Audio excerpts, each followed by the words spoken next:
Good afternoon, everybody. Welcome to another edition of Making It Make Sense with Reverend Jeffrey A. Stafford. Listen, I am thankful and grateful for the gift of presence. I'm thankful for the gift of being able to be here on this day and on this night with you all. It has been a absolutely interesting day today.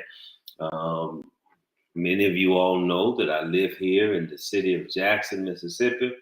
And you know what we have been going through over the last week. We've gone from boil water notices to storms and to floods and to potential dangerous floods. And now those floods have impacted the water, and we are in a strait, and we are in so many different issues and challenges, but yet we are still here. And that's reason enough for us to be grateful and to be thankful.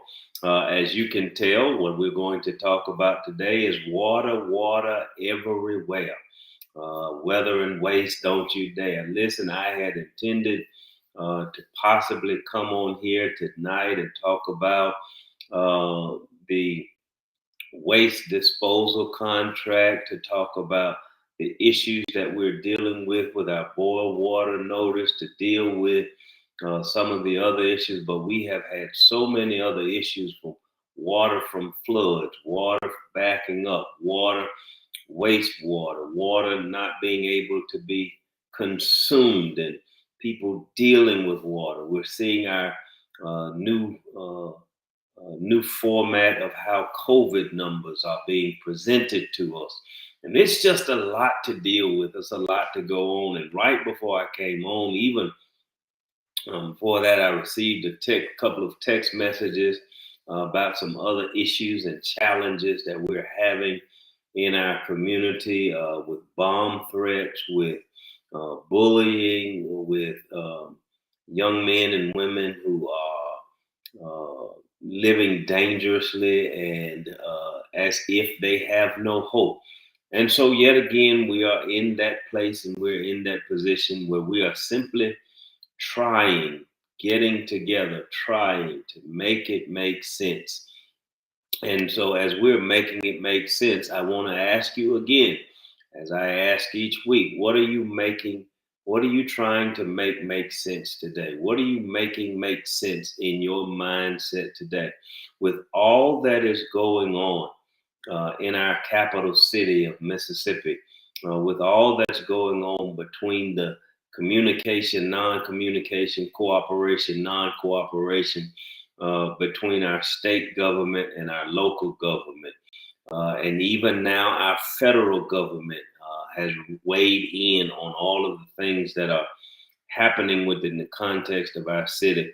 How do we bring together all of these entities? How do we bring together the sanctuary, the streets, and the social square to make this thing work as we are looking at today?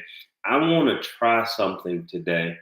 I want to try to show a small portion of a press conference that was had today by the mayor of the city of Jackson, and just try to bring that to us so that we can look at that. I don't know if I'll be able to pull this up the way that I desire, but I'm going to try to pull it up and try to just show a minute or two of what was said in that press conference, because I think what's said there at the initial onset of the press conference, in the first 2 minutes of the press conference, I think there is something important that we should talk about tonight as we're attempting to make it make sense.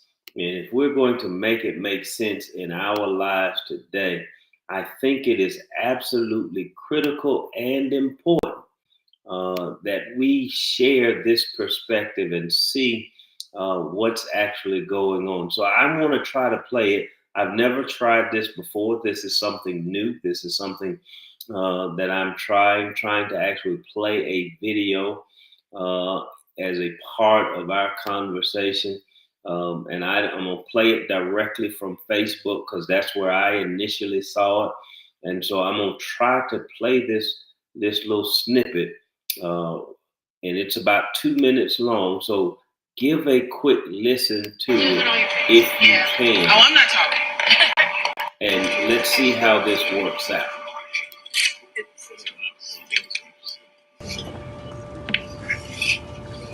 Good afternoon. Can you hear me well? First and foremost, I'd like to thank you for joining us as we have this very important press briefing as it relates to Jackson's water crisis. I want to state emphatically that the city of Jackson is grateful for the support that we now are receiving from the state.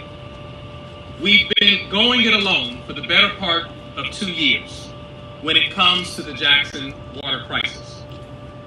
I have said on multiple occasions that it's not a matter of if our system would fail, but a matter of when our system would fail. I have stood before you not only in terms of our local media, but national media, and shared that the city of Jackson, even when we're not under a boil water notice, even when we're not contending at that present moment with low pressure, that we are in a constant state of emergency. And so now we are excited to finally welcome the state to the table and all of the valuable resources that they bring. Yesterday, I had a very productive discussion with leadership from the Department of Health and leadership from MEMA, and we talked about creating an alliance that would tackle this challenge together. And I state that I'm grateful for this support because I firmly believe that the residents of Jackson are worthy of this support. The residents of Jackson are worthy of a dependable, sustainable, and equitable system. And that is why we welcome this support. Before I go forward, I do want to... All right. I think that is important for us to recognize that in this press conference, what begins this press conference is a seemed measure of gratitude on behalf of the mayor of the city of Jackson, Mayor Chokwe Antar Lumumba, to state that he is appreciative of the efforts of the state getting involved. Now, yes, there is some political language in there. There are some hints and digs at those who have not been, and because the mayor's contention is that he has been trying to champion these efforts for the last several months, at least, even going up for years.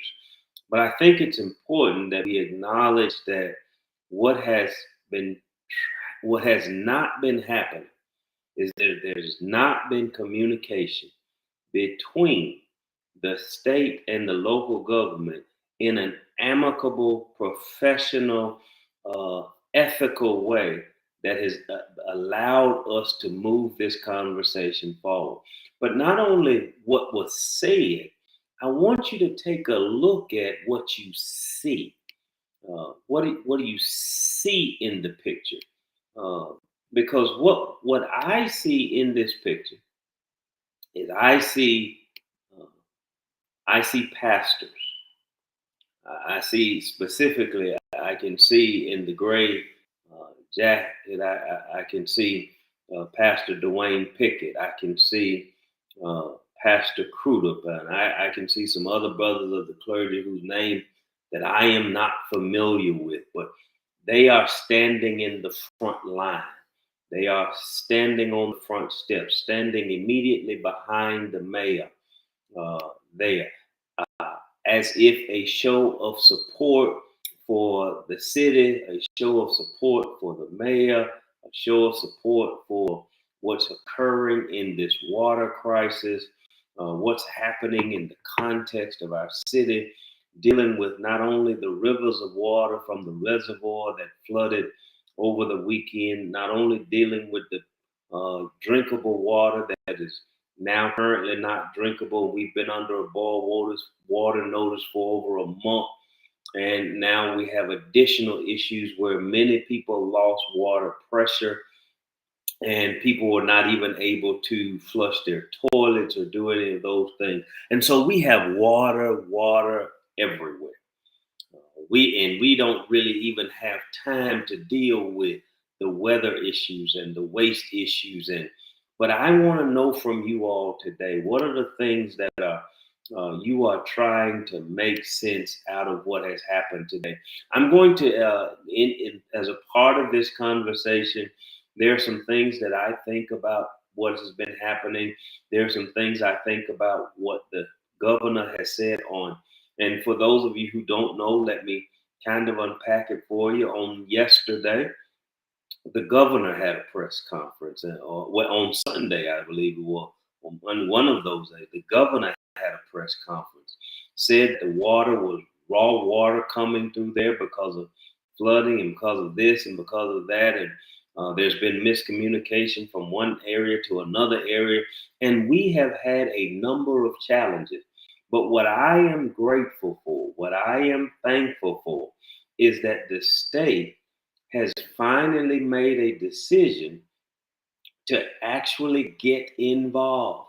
And the question that's on my mind, and I'm going to save that question. I really want to jump out there in that question, but I want to save that question for a little.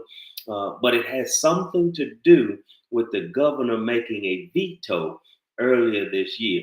But I want to know from you all, what are you trying to make sense today in light of the water crisis in the city of Jackson? In light of the waste crisis in the city of Jackson, in light of the uh, garbage disposal contracts in the city of Jackson, in light of the schools not being able to receive uh, clean drinking water within our city because of the issues that are happening with the water plant, and the school district's response to the lack of clean drinking water in our schools.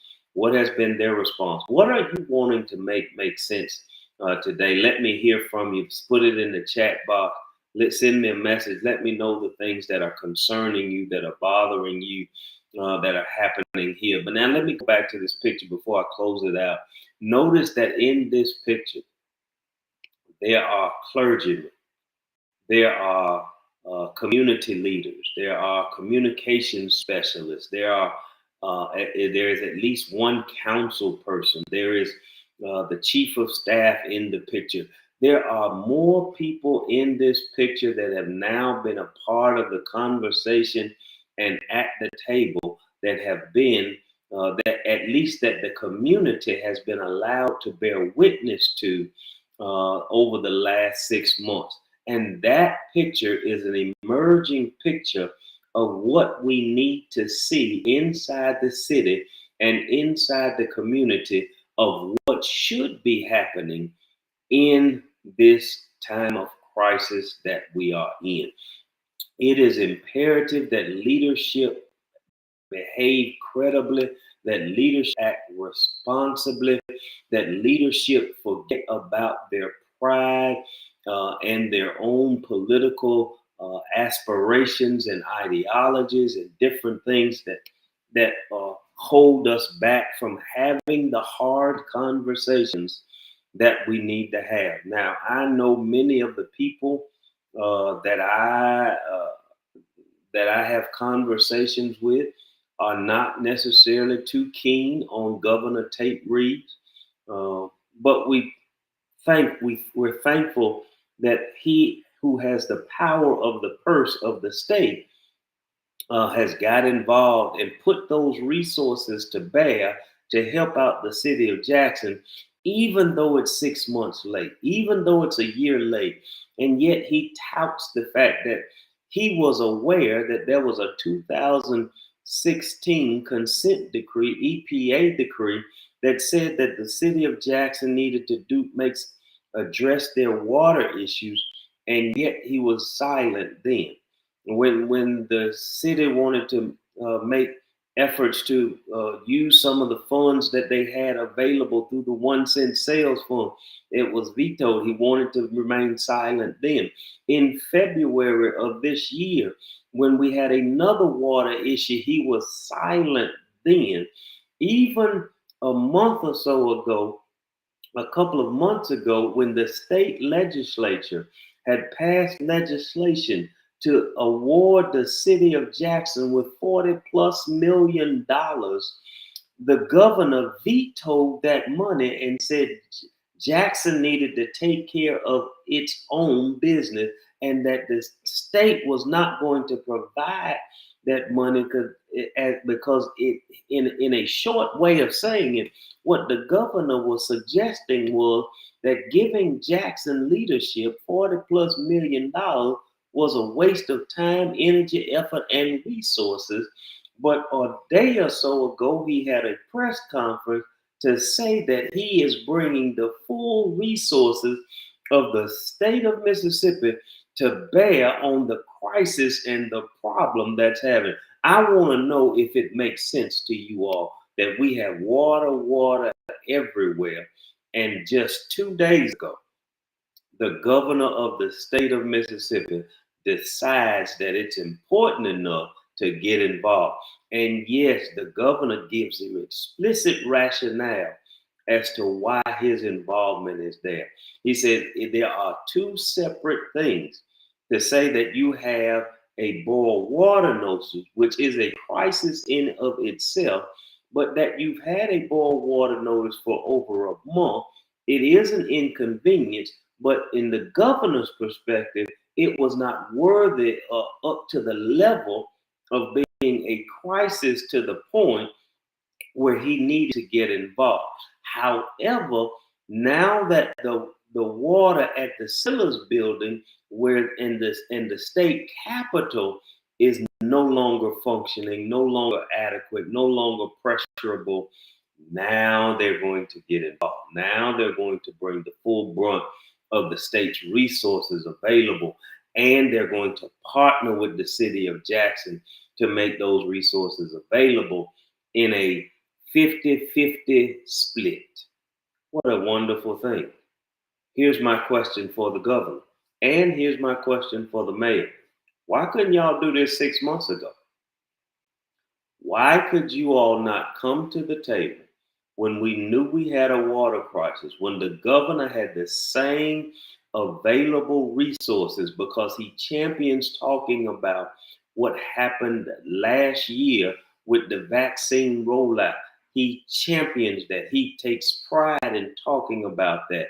He lifts himself up and boasts about what he was able to do in that moment last year in early January, February, March, and April, when the vaccine rollout was not going like it needed to go.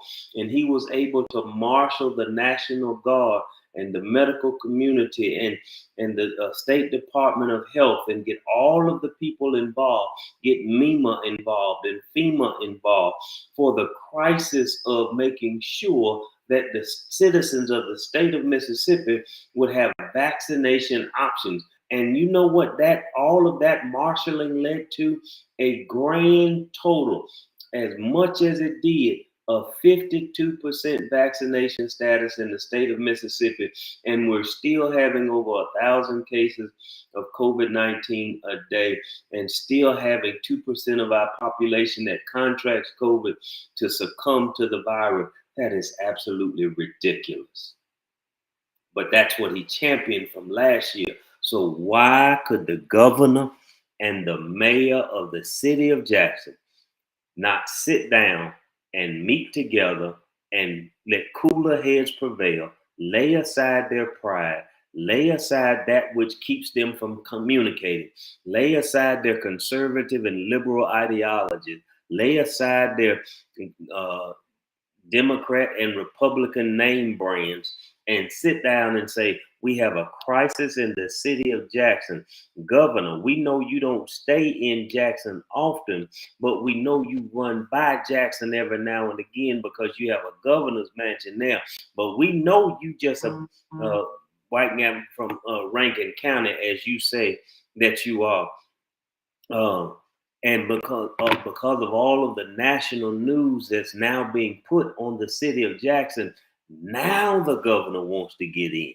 And I just got a text message from Sister Joyce Mobley, who said, yeah, they're getting involved now because the news of the flood has made national news.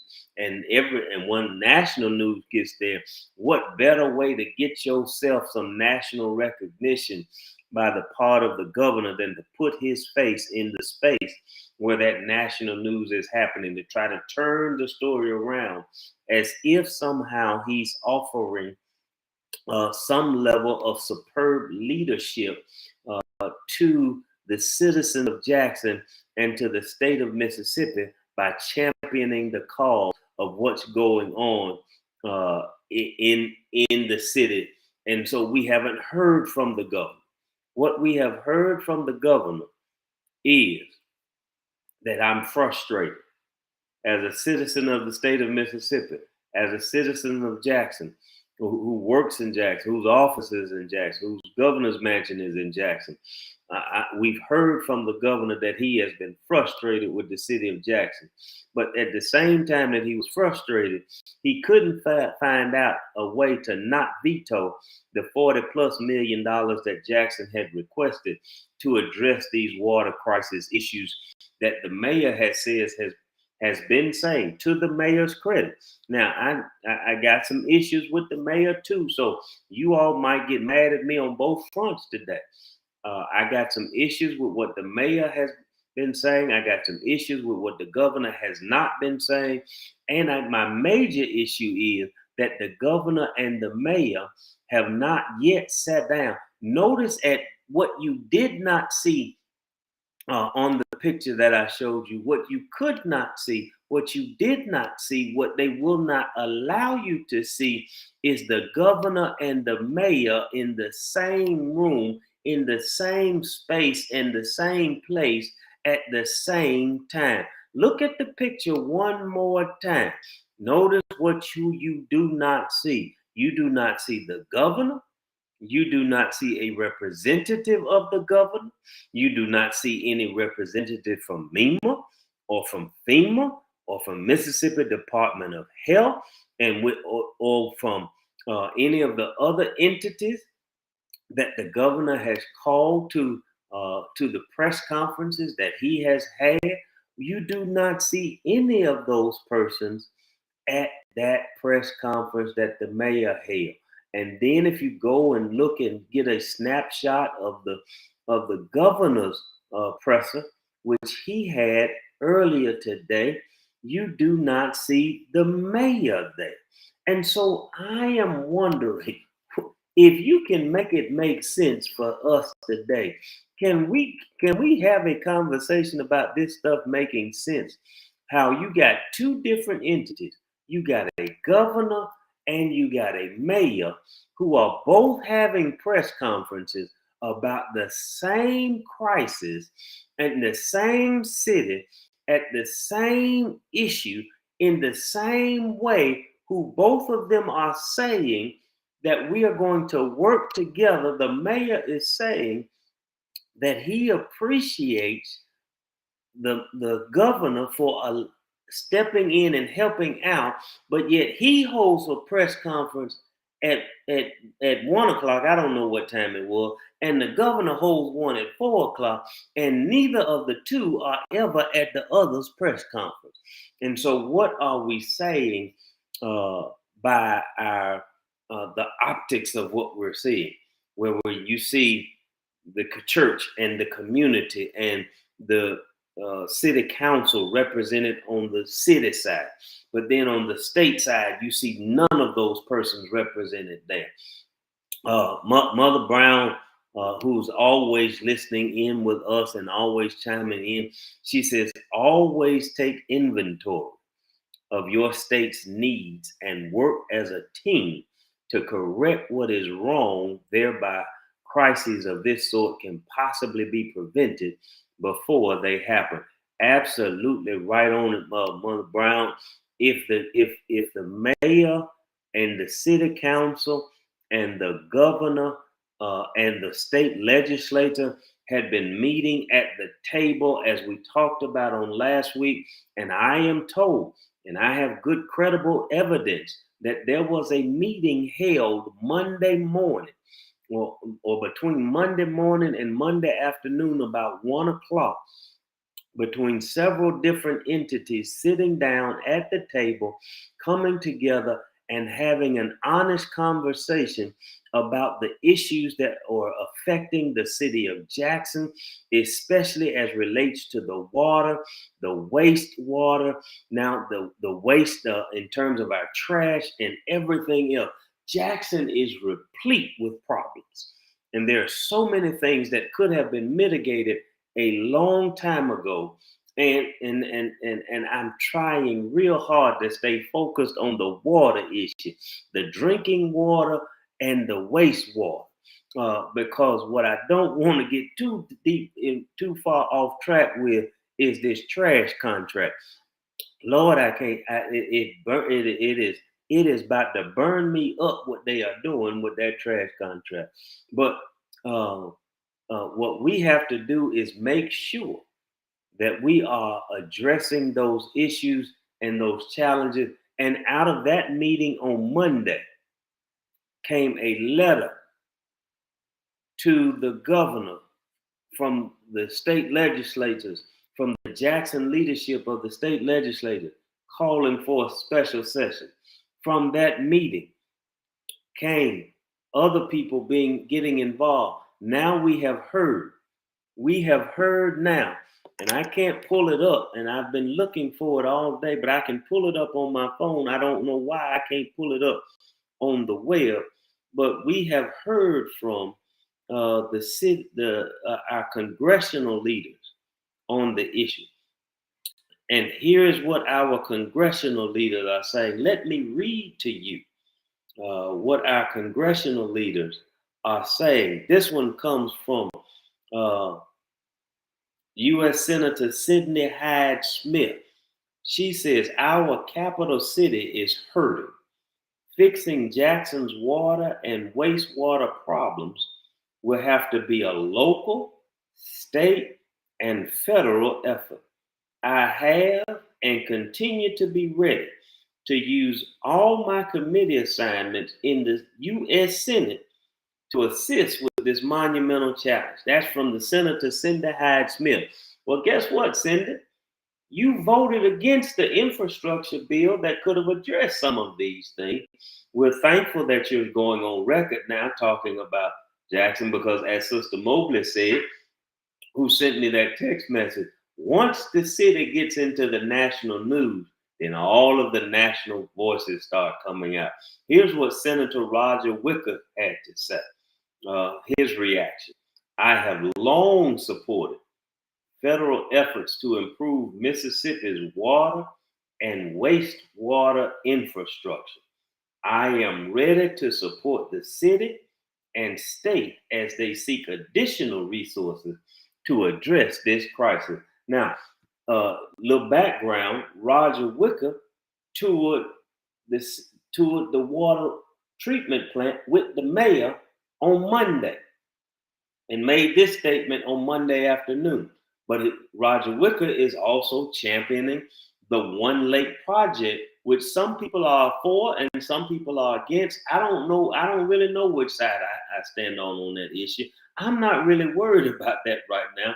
What I am concerned about is that we have elderly persons and children in our city and people who work in our city who don't have water to drink, water to use the facilities that to avail themselves of, water to cook with. Our businesses don't have water to take care of their business, which provides taxes to the city of Jackson, which provides a tax base, which provides something to do in the city of Jackson, which provides economic development for the city of Jackson, which also provides for the ability of Jackson to be able to take care of its issues that it takes care of. Absolutely, Pastor McBride says politics has no place in the time of crisis and yet we are somehow able to make politics a part of the process. The finger point, Pastor McBride goes further to say the finger pointing and grandstanding is politics, not politics. And we have to recognize when we're being politricked into some conversation that we may not want to have. And so that is an absolutely critical point. And listen, and then here is what Congressman Bennett Thompson said. Now, notice, I want you to notice the difference between Congressman Thompson's response and the two senators' responses. I have been advised that the Mississippi Emergency Management Agency will request an emergency declaration for the Federal Emergency Management Agency imminently. I've been in contact with both FEMA and the White House about this request and strongly recommend the President approve the declaration as soon as possible. I hope the federal government will be able to provide resources adequate and comprehensive enough to address the health and safety crisis facing the city of Jackson and its surrounding communities. This situation requires immediate attention and cooperation from federal, state, and local governments. Now, notice all three said cooperation between federal, state, and local governments, but only one of them said that they contacted the president. Only one of them said that they have contacted somebody to been in contact with FEMA and MEMA. Notice how the U.S. senators who are in the upper house, who have more power, did not ever say that they've contacted anybody, but they stand ready to support. Congressman Thompson said, I've made contacts to this group and urged that person to say, look, I hope you approve their request swiftly because and approve, facilitate additional resources from disaster relief and humanitarian organizations. Brothers and sisters, people who are listening, friends and family, followers, those who don't like me and don't like what I have to say about how we make some of this stuff make sense. If you're in leadership, you shouldn't be talking about what you are willing to do and where you stand to do. Congressman Thompson says, this is what I have done. This is what I have I have done. I have contacted the president. Now, yes, Bennett Thompson is a Democrat, but that does not absolve Roger Wicker and Sidney Hyde-Smith from contacting the president and say, hey, president, that's my state. I may not agree with your politics, but I need you to help my state. That's my capital city. If the capital city of the state of Mississippi doesn't go well, none of us go well. We are already in dire straits.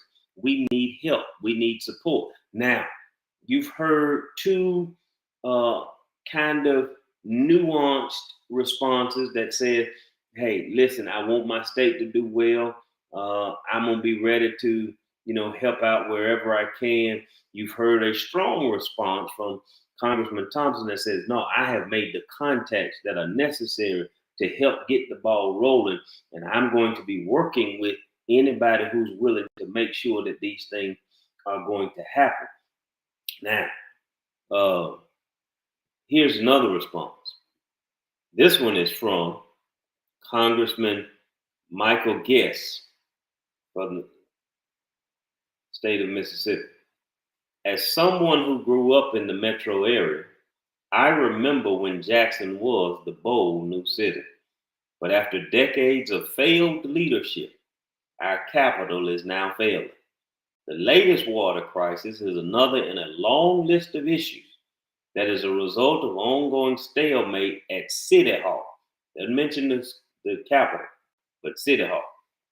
The problems in Jackson were many years in the making, and it will take many more years to fix them. The solutions will only be found by elected officials working together to fix the underlying issues, not playing, here it is, Pastor McBride, not playing politics or just merely throwing money at the problems and hoping they go away. Now, that's Congressman Michael Guest. Now, Congressman Guest, I have a question for you. If the water treatment facility is broken and busted, how do you fix it without money? Somebody please contact Congressman Guest and ask him, how do you fix the problem without money? How do you fix a hundreds of $1 million problem without hundreds of millions of dollars?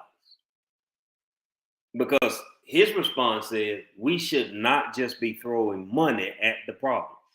Well, Congressman, I don't know. I know you say that you are a Christian. I do know that you claim that the Bible is your rule and your guide and what informs your decision making process and all of those kind of things. And I respect your Christianity. I am a Christian too.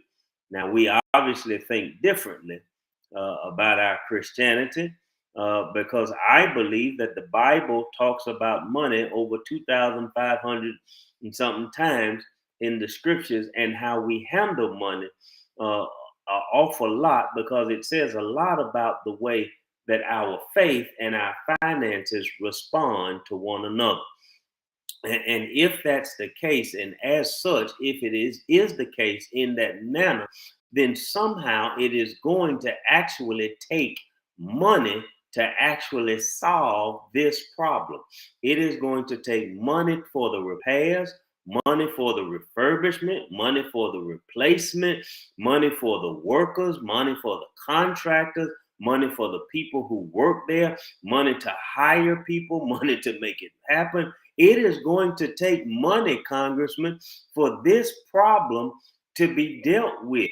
Yes, it is going to take political will. Yes, it is going to take political leaders laying their politics aside, which you seemingly did not do in this case, because your first thing to say was a failure of the leadership in Jackson over decades and City Hall. Yet you do not mention, Congressman, that the city has asked the state for more resources for this problem.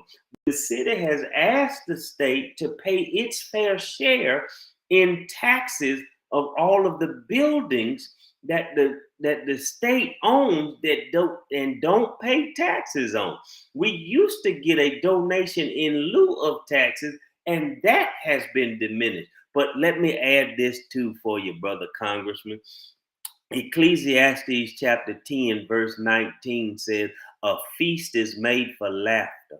Wine makes merry, but money answers all things. Now, brother Congressman, if the Bible says that money answers all things, I believe that throwing money at this particular problem will answer the problem. Oh, my Pastor McBride just jumped in with another wonderful, absolute on time, on point statement. Mississippi has billions in its rainy day coffers and additional federal tax dollars sitting in the bank drawing interest. And I am saying that the money is there, but the motives aren't. Oh my goodness, if your money and your motives ain't in the same mannerism, then something is wrong with your mentality. Pastor, I got it. I get it, brother. I am. Thank you. Yeah. And so we have got to stop playing the political speech game and making sure that we get the resources to where the resources need to get to. When it's seemingly strange to me, whenever a corporation has trouble, when the stock market fails, when the airlines fail, when the banks fail, nobody ever says we can't just throw money at the problem and hope it'll go away. No, we sign legislation that grants them billions and trillions of dollars at one time with zero accountability, and say, pay us back if and when you possibly want to. And because you are the job creators, we're going to give you a $1.5 trillion tax cut with no holds barred, no ties on your hand. Don't worry about it. But when when Michigan was struggling, nobody wanted to give them money to fix their water problem. Now here it is, Jackson, Mississippi is struggling. Nobody wants to give them money to assist their problem. Because why? Because we can't keep throwing money after the problem. Well, if money answers the problem for the airlines, and money answered the problem for the banks, and money answered the problem for the car industry, and money answered the problems for everybody else. How is it that money can't answer the problem for the poor citizens who can't afford to go out and buy any other form of drinking water? Help me, Congressman. Help me understand. Help me, you all. Y'all help it. Y'all make it make sense for me today. Help it make sense for me. Share with me what's on your mind in terms of how we're going to make this thing make sense. We have water everywhere. We can't even really talk about the weather issues and the waste uh, pickup issues because we're dealing with a crisis that is putting us in a position where our schools are back in virtual learning, in virtual care. And so that means some people may have to take off work. They can't go to work because they got to stay home with their little children or to try to take their little children to work with them. Why? Because there's not enough water pressure in the city so that the students can go to school. And when they get to the school, even if there is enough water pressure there to use the facilities, there's no drinking water there. And the school district is not providing the water that the students need adequately for a day's water supply. Listen, everybody knows that you're supposed to have 8 glasses of water a day. And everybody knows that it would be highly expensive for us to give every child 2 to 3 bottles of water a day. But that's what they need at school in order to effectively make it through the day. You have children at school dehydrated, and a dehydrated child is an unengaged child. A dehydrated child is not a child that's going to do well on their assignments. A dehydrated child is a child who is going to be as disruptive as possible because their equilibrium is off. They can't maintain homeostasis in their body. They can't behave right because they're thirsty. How do you behave when you're thirsty? How do you behave when you're hungry? So understand, we're sending children and teachers into a situation where nobody is providing them adequate drinking water. Y'all help it make sense to me in this space in this time that we have left. We have about 10 or 15 minutes left, and I'm just trying to make it make sense, y'all. I'm trying to bring together the sanctuary, the streets, and the social square. What I see about to happen in this, I see 2 leaders who are trying to make themselves look good for the public and for the cameras. But neither one of them are trying to look good to the one who put them in position. And I'm not talking about their constituency. I'm not talking about the people who voted for them. I'm not talking about the people who made campaign contributions to them. I'm talking ultimately that we in the faith community believe and know that it is the Lord Christ, the God, our Creator, who exalts leaders and brings leaders down, that puts up one and pulls down another, that puts everybody in the position. It is He who has given us the strength to make wealth and make good sound choices and decisions. But what I hear and what I see that's happening is I see leaders who are trying to put themselves in a place where they can look like the bigger man, where they can look like they were the one championing the efforts. But neither one of them has yet to sit down with the other. Again, let me show you this picture one more time. Let me show it to you. Who do you not see in this picture? Who is it that is missing in this press conference?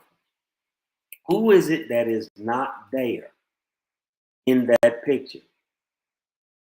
Do you see anybody from the governor's staff in the picture?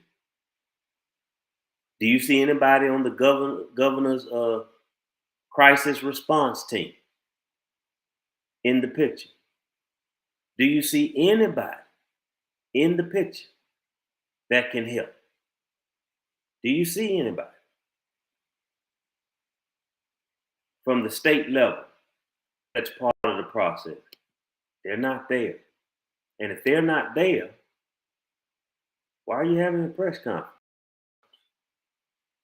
If they're, why are you not holding a joint press conference? If they're not there, why are you not where they are? Because in the final analysis, when we look at this thing in a grand light, what we have to look at is who's getting bothered by what's happening with all of this stuff. And I submit to you, Marshall Ramsey had it absolute best beyond anybody in the picture today. Let's look at another picture. Look at this picture. This is from Mississippi Today. Who's affected by the Jackson water disaster? Black, white, conservative, liberal, young, old, the entirety of Mississippi. And yet, the state government and the Jackson leadership, the mayor said he drank the water. You ain't seen him drink that water yet. The governor said, don't you drink that water. Neither of them are talking together or talking in a way that's going to be conducive for getting the problem fixed. Everybody is getting affected. And because we're all being affected, somehow we have to figure out how to make it all make sense. Water is everywhere, and we have to make it all make sense. So, how do we make it make sense? What do we do? How do we come together? How do we bring these two powerful forces in the context of this state? How do we bring to a place? Because the governor was asked why the mayor wasn't at his press conference. And the governor essentially said, I didn't invite him. And I don't really know why I didn't invite him. He really couldn't give a real good reason why he wasn't invited. The mayor said that he's had conversations with the governor. Well, if they're having conversations in private, if they're talking in private, why not show a consolidated force together in public? Why do you have your press conference and then the governor have his press conference, and neither one of you have a representative at either one of y'all's press conference? We do have a leadership issue. We have some leadership challenges. I applaud the mayor for doing some of the things that he has been trying to do and getting some of the things done that he has tried to get done. And yes, to the mayor's credit, the mayor has been talking about this issue for well over a year. We've been hearing the mayor say that we have water issues. We have water treatment plant issues. We have drinking water issues. We got sewer water issues. We got sewer issues. We got waste issues, wastewater issues. We got issues in our infrastructure. Yes, the mayor has been saying that. But saying that on camera and saying that in the conference room is two totally different sayings. What we need you to be is at the Capitol, sitting in the governor's office, sitting in the state legislature's office, sitting in Delbert Holzman's office, sitting in the Speaker Philip Gunn's office, sitting down at the table together, not just tooting your horn and tooting your toot but making sure that you're talking to the people, sitting down, telling them. And what I have heard and seen over this last several days is the mayor has said we got a concrete plan. How many of y'all know what that plan is? Has anybody seen the plan?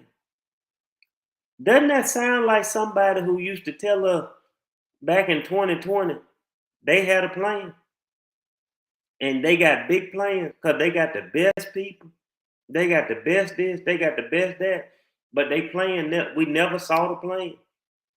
Mayor, we can't do it on both sides. We're gonna be straight up, straight down the middle, both sides of the thing. If you got a plan, lay the plan out there. Lay the plan out there for the citizens of Jackson to see the plan, to know the plan, to appreciate the plan, to talk about the plan. Don't hide the plan in the courtroom. And when the journalists ask you for the plan, produce the plan. Don't tell them they need a Freedom of Information Act. Just pass it to them. Put it on the website. Give us the plan of what you intend to do that you've been talking for over a year that we need to have fixed, that we need to have remediated. We need to have the problems outlined. Why can you not give us the plan? We need the plan, Mayor.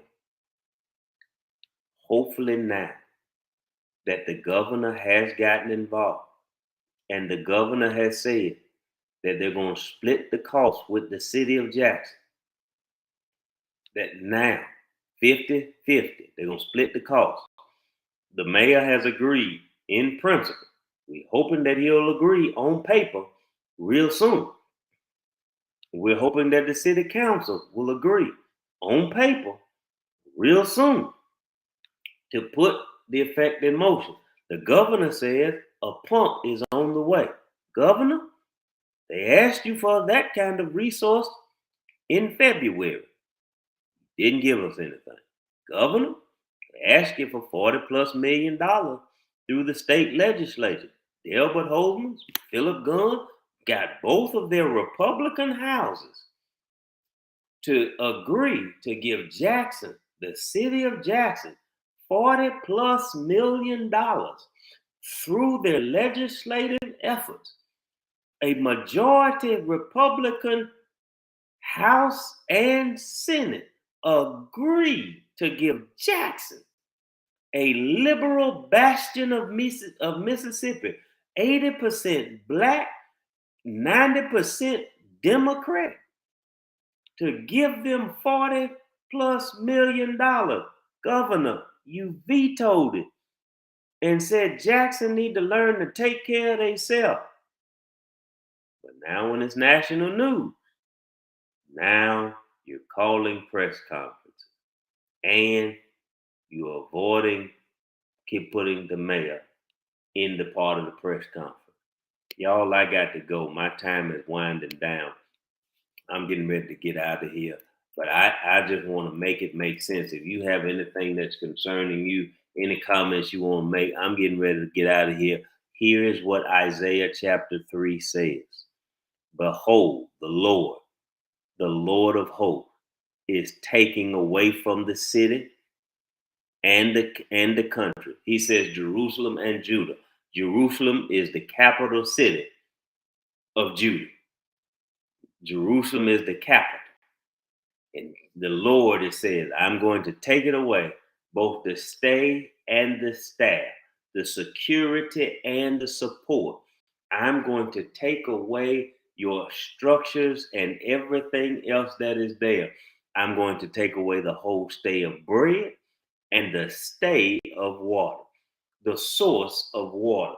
I am going to take away everything that you all have until you decide to show me that as leaders, you can work for the common good, for the credibility of the office to which you hold, and for making sure that every person has equal opportunity and justice.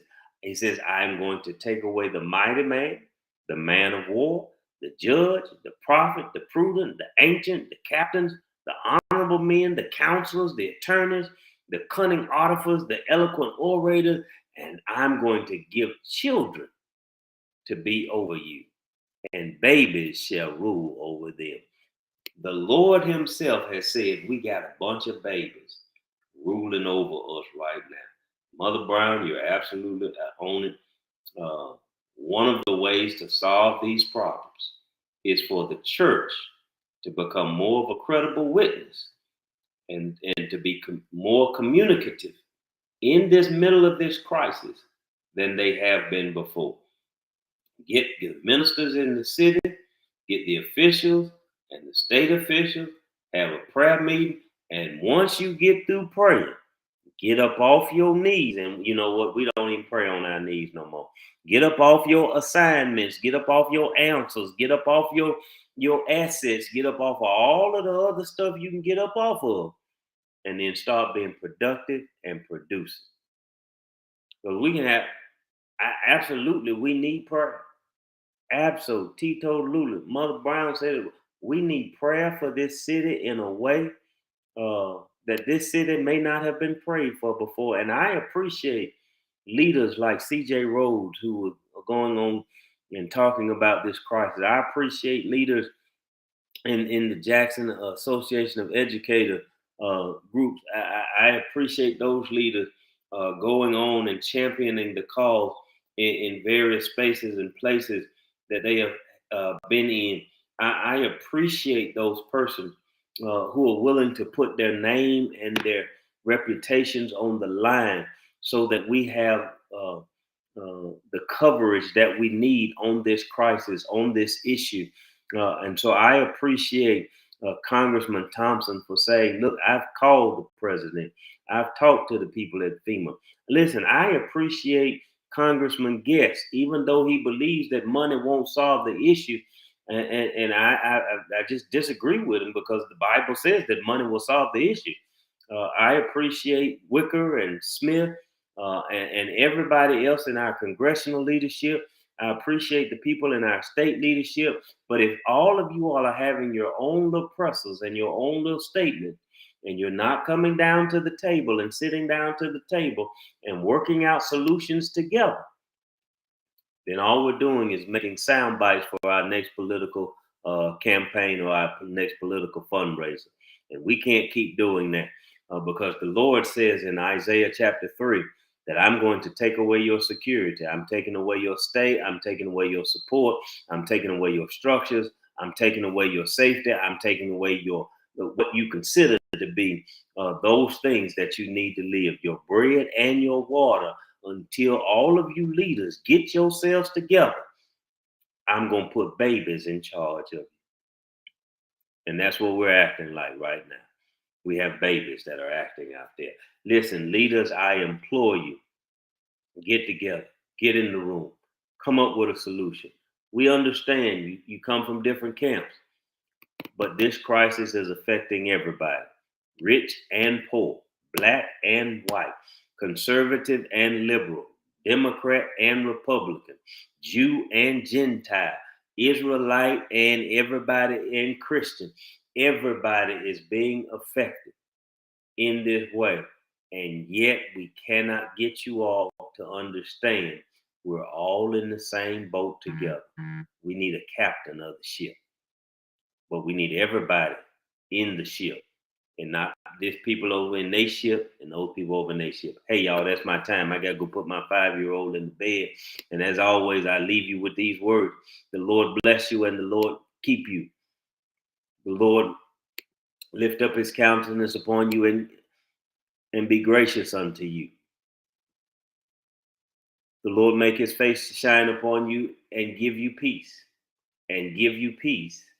And give you peace. Even in the middle of the storm that we're in. Listen, y'all, bless you, y'all, that's my time. I'm out of here. I hope you all have a good week. I'll see you next week, same time, same station, same place. See you.